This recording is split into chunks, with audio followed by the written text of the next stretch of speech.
sense so it's sudden in so my sister's friend called me that I should just be confident and let God be the way. Everything that I saw with my eyes was very overwhelming in my heart. Everybody's coming, looking and going. Everybody's coming, looking and going. As for me, I'm still standing there. I didn't know what I was doing. Questions and answers. And I was like, hey, what is really going on? Is there something that I should do?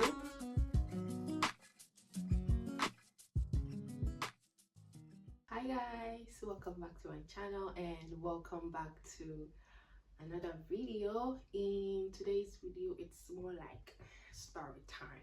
Okay, a story time. I would say this is one of my most overwhelming experiences that I've had, and this is so bolo, by the way. My most overwhelming experiences that I have had. So I left Ghana in January. It was a weekend. I left Ghana. I was accompanied by my mom, my brother, my sister-in-law, and my nephews and nieces. They accompanied me to the airport. I did all the check-in and my flight took off. Mind you, this is my first time traveling out of the country, so it was very everything that I saw with my eyes was very overwhelming to my heart, but it was good. It was a nice experience and very challenging at the same time. So my flight took off from Accra and I did a transit to Dubai. So when I got to Dubai, you know those big screens at the airport that you can check your flight number and the time that your flight will took off. I was looking at the screen. I can't find my flight number. I can't find the time that my flight will took off. So I was just standing there. Everybody's coming, looking and going. Everybody's coming, looking and going. As for me, I'm still standing there. I didn't know what I was doing.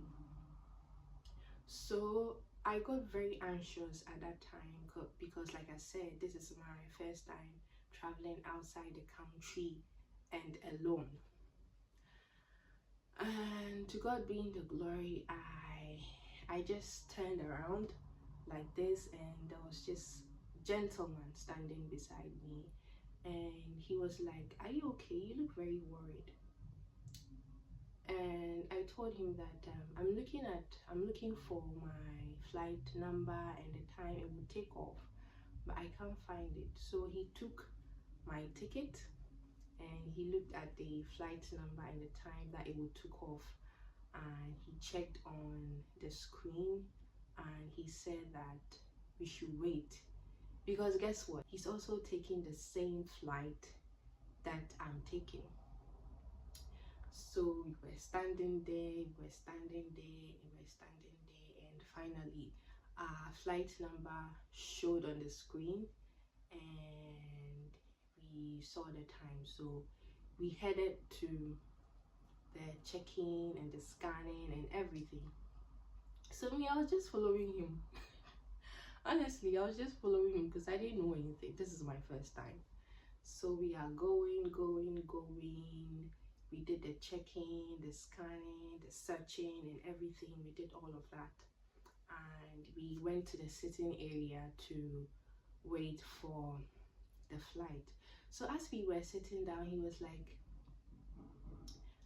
where are you going? So I told him my destination, and I told him that I'll be taking a taxi. My final destination was at Heathrow in London.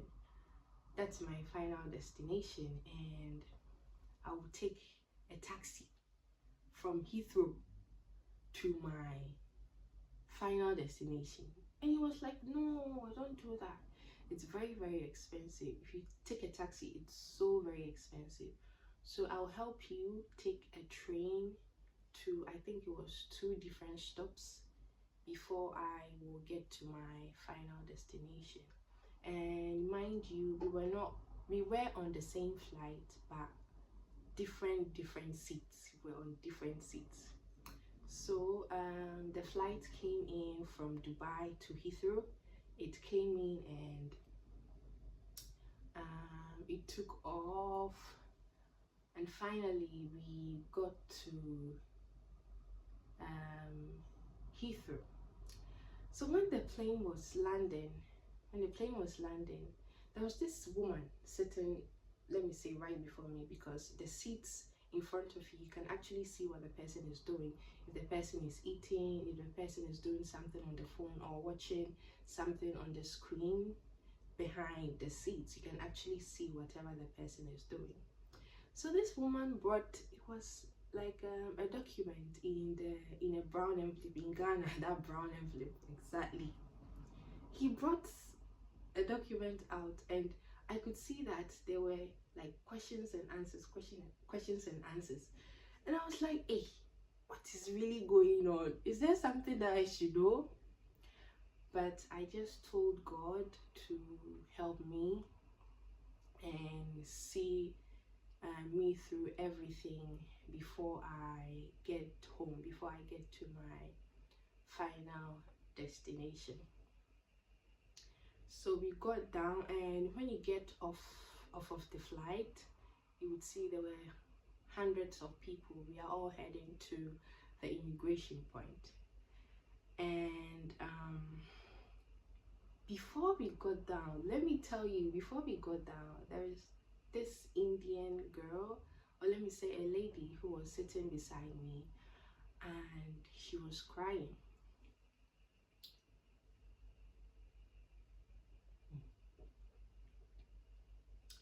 She was crying, and I asked her, what is wrong, are you okay? And she was like, she's leaving her husband and the children back in India to was it for education, yeah, to school here in the UK. So she's very sad that she's actually leaving her family back home, and I kind of comforted her. I told her that she should calm down and everything is okay, because me, I've left my mother, my father, my siblings, my nephews, my nieces, all the family. I've left them, and I am traveling alone. So I told her that everything will be fine, so she should just calm down. Back to where I got. We headed to the immigration point, and my sister called me. No, not my sister, I think my sister's friend called me that I should just be confident and let God lead the way. So it was a long queue. We have the queue for those with citizenship, yeah, the citizens, and the queue for us, the international people. So I was on that queue. It was a very long queue, and mind you, I think Heathrow is one of the busiest airports in the world, if I'm not wrong. I stand to be corrected, but that is what I know. So it was a long queue, and I had a backpack. With all my documents, just in case I'm asked to present the documents. I would just remove it from the backpack and show it to the immigration officer. So I got to the front of the queue. I was the first person, and let's say there are like 5 immigration points. So let's say we have A, B, C, D, and there will be like, next go to counter A, next go to counter B, next go to, exactly. So let's say I went to counter F, yeah, and he asked me, it was a male. I'll never forget that man. Up till now, I still remember his face. He asked me how I'm doing, and I told him I'm fine, and he asked for my passport, and I gave it to him. And he was like, what am I here for? I told him that I'm here to school. He asked me a lot of questions. And mind you, if you're traveling overseas, and the main reason why you are traveling from back home to your final destination, you should know, because these are some of the questions that they will ask. What you are coming to do here, your address. Yeah, he asked of my address, where I'll be staying, and yeah, all the questions. And this man actually asked me that, do I know where I'm going? And I said, no, I don't know where I'm going. And he said, okay, it's fine, he will show me. So he got off from the counter. He stepped down and showed me the way to where we will collect the luggages. I had 2 luggages. He showed me the way. All the people that were in front of me, they had already gone. I never saw this man showed them like the way where they should head to in order to collect the baggages. I think as of when it got to my turn, I think I was the only person that he showed me the way. So I went for my luggages, and guess who was waiting for me? The guy that I met at Dubai. And mind you, he's a Ghanaian as well. The guy was waiting. I was so surprised. He was actually waiting for me to bypass the immigration point. And he helped me with my bags and everything. So I was literally walking with him. He was showing me the way. So he took me to, I think there were some train stations at Heathrow. He took me there, and this was so overwhelming. He took me there, and we bought the train ticket. Yeah, we bought a train ticket, and he helped me. At that point, he couldn't go with me because he was going to a different city, a different direction. So he showed me the way that this is the stop. If I get to the stop, I should just get down and ask around. I think my stop was at King's Cross train station. Yeah, King's Cross train station. He left me at the train station, and I did not know what I was doing, because in my country we only use truck and taxi. Okay, train is not something that we really use in Ghana, so everything was overwhelming to me. And again, I met this lady who asked me where I'm going. I told him, and she told me that she's going to the same place, same destination, so I shouldn't worry, she will show me the way. And I thanked him. As of now, I think on that day I was just being led by God, because everybody that I met, they were so good to me. I mean, you just met the person for the first time, but everybody that I met, I felt like they were also good to me. I felt like I've known them before and I could trust them. There was this feeling that I had that I could trust them. So this lady helped me to the train station. I think King's Cross. That was my last but one destination before I get to my sister. So I got to King's Cross, and I was with 2 luggages and a backpack. Tell you what, it was so cold. It was so cold, and I realized that I was cold. I only realized that I was cold when I got to the train station and I didn't know what I was doing. There were security guards at the train station, and I asked him that I want to get to this location, and he told me that the ticket that I used from Heathrow to King's Cross, I don't know, I think it was an Oyster something, I cannot use that same ticket from King's Cross to my final destination, so I would have to get a new ticket. I went down, bought the ticket. Tell me why the ticket was £100, and the train was coming. The train was coming in about 5 minutes, and the train ticket was £100. I had no choice. I bought it. So I was in a rush. Mind you, nobody is helping you. The place is so, nobody is actually looking your face and who you are, and have pity for you that, oh, the girl is tired. Let me ask you, are you okay? Can I help you? Nobody. Everybody is good. Everybody is serious.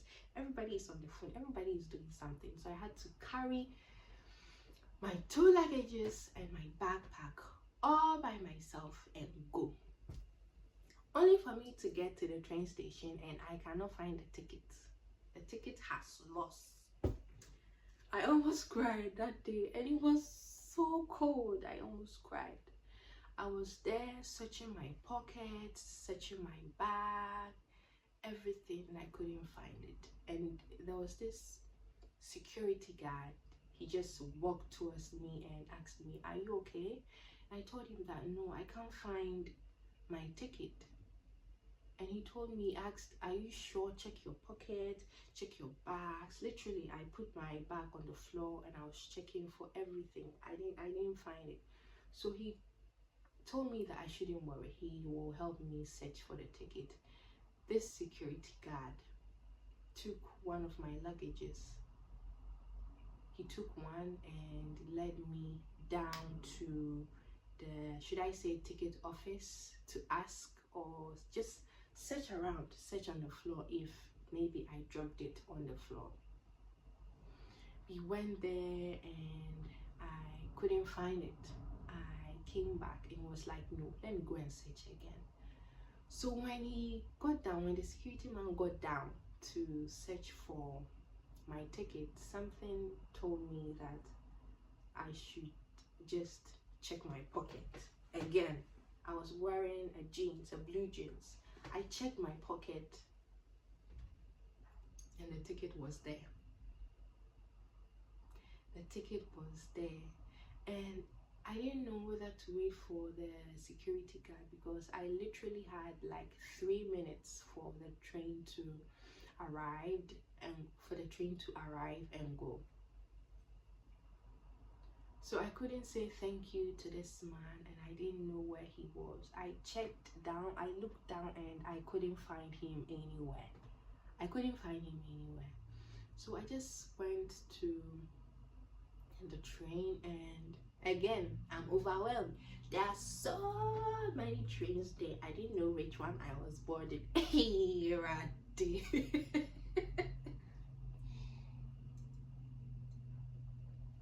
I didn't know which train I was taking. I have to ask, because there is this African proverb that goes, "Obisafo enra kwan." Obisafo enra. If you don't know, ask. So I asked this man, and the train was literally in front of me. So I just took that train with my 2 luggages and my backpack. I had no internet connection. Not knowing my mom, my dad, my brother, and my sister, they've been calling me. I had no internet connection. I was just sitting in the train, and the accents, one thing is, unlike the normal English that we know in Africa, or let me say in Ghana, these people, their accent sometimes is very, very confusing. Welcome to a daily thing. Welcome to King's Cross. Hey!